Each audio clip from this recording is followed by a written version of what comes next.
What up, it's your boy Aces Galvin. Before y'all start thinking your screen's all messed up, it's actually not. I'm just out here. Welcome to the next episode of Aces Galvin. My life, my life story. Right now, I'm just looking for a decent light source. There we go. It is roughly, hold on, maybe I should hold it like that. Yes, and it is roughly 1:30 a.m.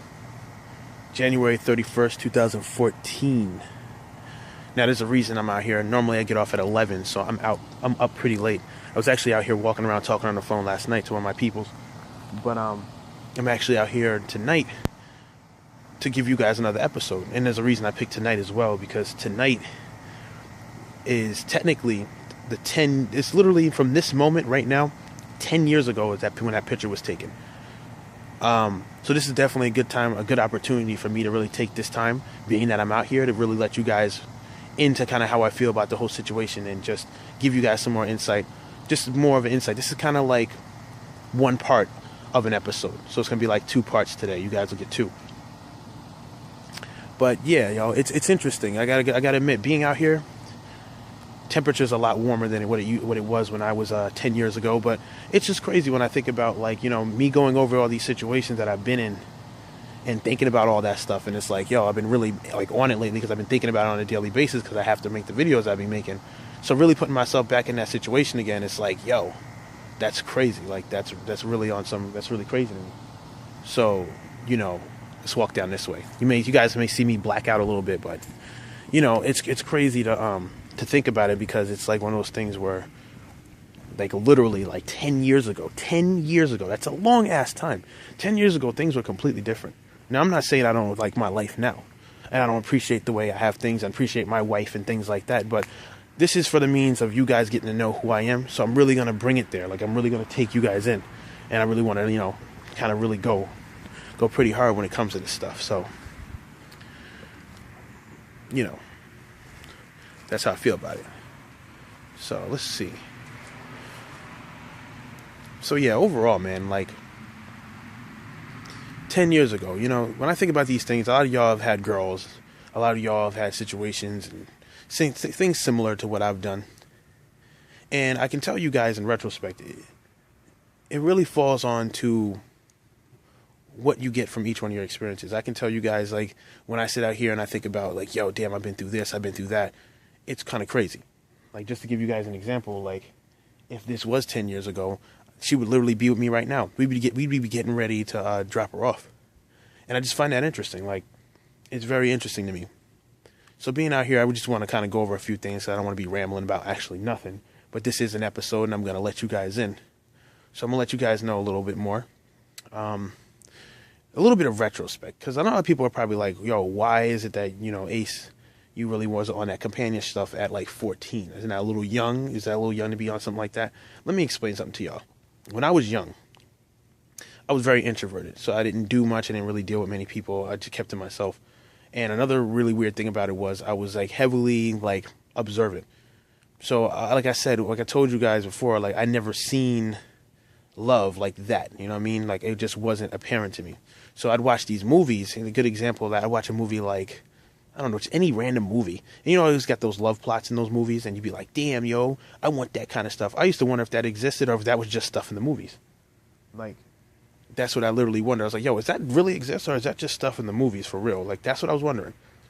And I didn't really know. So all I really wanted to do was I want to find something like that and see if it actually exists or does it not exist. So, I really wanted to know.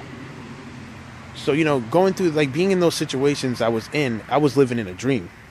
Those situations where I was running around doing all this crazy stuff and trying to make this whole Mia thing work when I was doing it.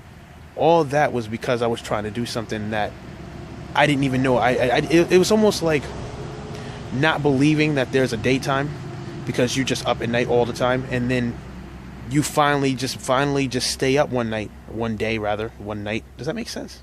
But you just see daytime and you just live in it, and you're like, I can't sleep. This is fucking daytime. I've never been on this shit before. This is kind of how it feels for me when I was in that situation.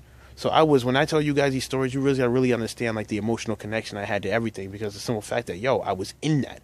I was living that. I was just like, yo, I'm living this. And a lot of y'all can relate. I know a lot of y'all have had those situations where y'all, y'all sit there and y'all think to yourselves like, yo, like, I'm living something. Like, you guys have had the girls that, you've been like, I always want a girl like that. You get them and it's like you're living that dream. Imagine that 24/7. Nigga, I was feeling that when I wasn't even around her. And I'm not taking anything away from anybody I was ever with after that. I'm just telling you the story of a kid who had a dream about doing something and actually had the opportunity to do it. I mean, granted, I had a lot of things stopping me and getting in the way, but yo, I had a legitimate opportunity to do some of the things I really wanted to do. So being out here, once again, to reiterate, being out here 10 years later and recapping and just being like, damn. A lot of you guys see these stories and, you see the things that you see now and y'all don't even know how this is going to end. Y'all don't know what's going to happen. But you'll know that 10 years later, we are not together.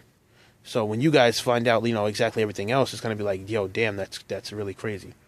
I do want you guys to know, like, I do appreciate, like just a quick, just kind of throwing this, like I said, this is just an extra video, just throwing it out here. I do appreciate you guys, following and how a lot of you guys are actually paying attention to my story.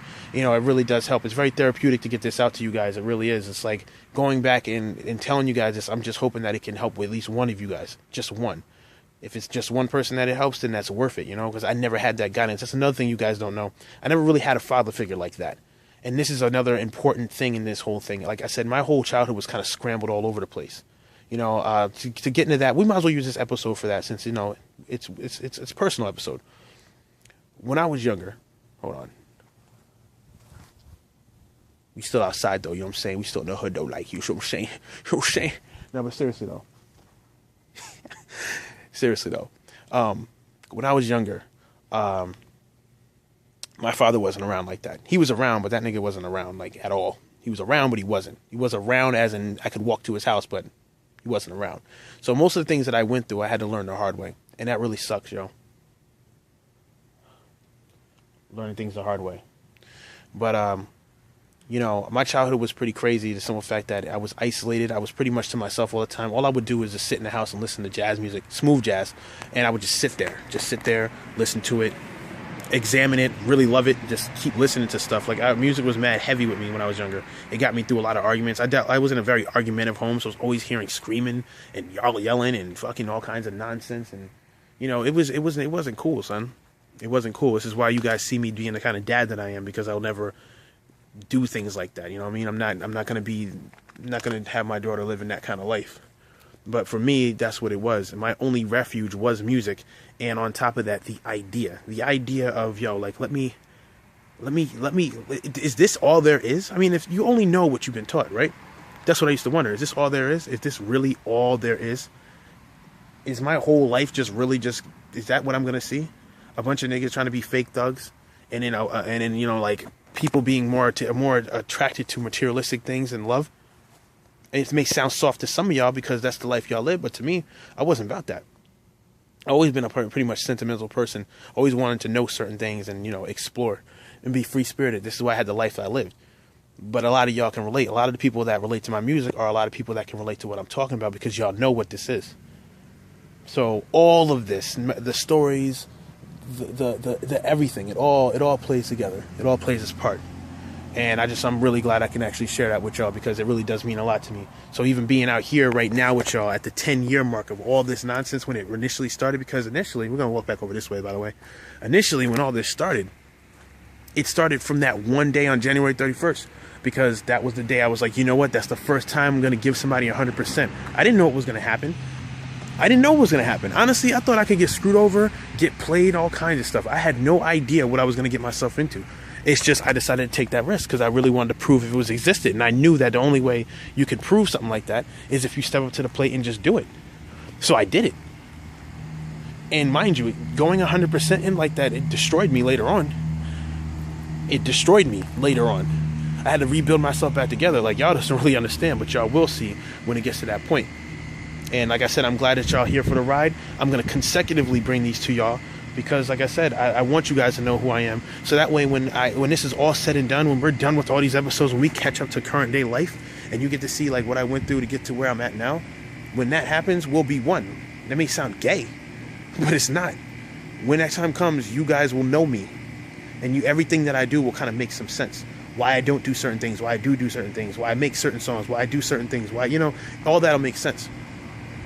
And it just makes me feel good that we can relate. And that's kind of what I wanted to come out here and really explain to you guys at this time. I mean, I could have been sitting inside thinking about it like, damn. I mean, I was just chilling with my wife. I was just explaining some of these stories to her, some of the things I'm going to be talking about later. But overall, like, it's a pretty emotional thing. I was waiting for that to go off. Why would you have the AC on? It's like 40 degrees outside. But anyway, like I said, that's really what I wanted to tell you guys and really wanted to bring to you guys tonight. It's just interesting for me to think back 10 years and be like, damn, that was 10 years ago, son. 10 years is a long ass time. 10 years is actually more than half of most of your life. Well, it's about half of most of you guys. Most of you guys are like 20, if not, something like that. But I'm almost 30. I'm 28. By the way, somebody asked me that. By the way, if you guys have any questions or anything that you particularly want to know, I don't mind throwing it in the videos. Just hit me up on Twitter. Twitter. Just hit me up on Twitter and let me know. That's where I'll do the questions. I'll accept all the questions and everything. So hit me up on Twitter. I'm saying, leave the question on Twitter. I will put it in the video, and y'all put your Twitter handle. It ain't like I don't like she falling out of trees, son. Anyway, stuff is just dropping out of trees, and there's nobody moving out here. That ain't cool. Anyway, like I said, yo, I'm glad that y'all here for the ride. It's a pretty emotional thing, and I'm glad that you guys can really, rock with me on this. So we're going to get into it. Next video that you guys see will be me talking. We're continuing the story where I will be picking up, where we'll be talking about, what happened after the grandma pimp slap and, what her parents did when they got back. And we're going to get into that. So, like I said, it's your boy Aces Galvin. I'm glad you guys are able to share this experience with me. Like I said, this is not something that it's only going to be one time where it'll be a 10-year mark from this situation. Only one time, and that's now. That's literally right now. Right now, 10 years ago, I was driving her ass home. Crazy, right? It's crazy. It's your boy Aces Galvin. I'm out. I'm glad you guys was able to share that with me. One.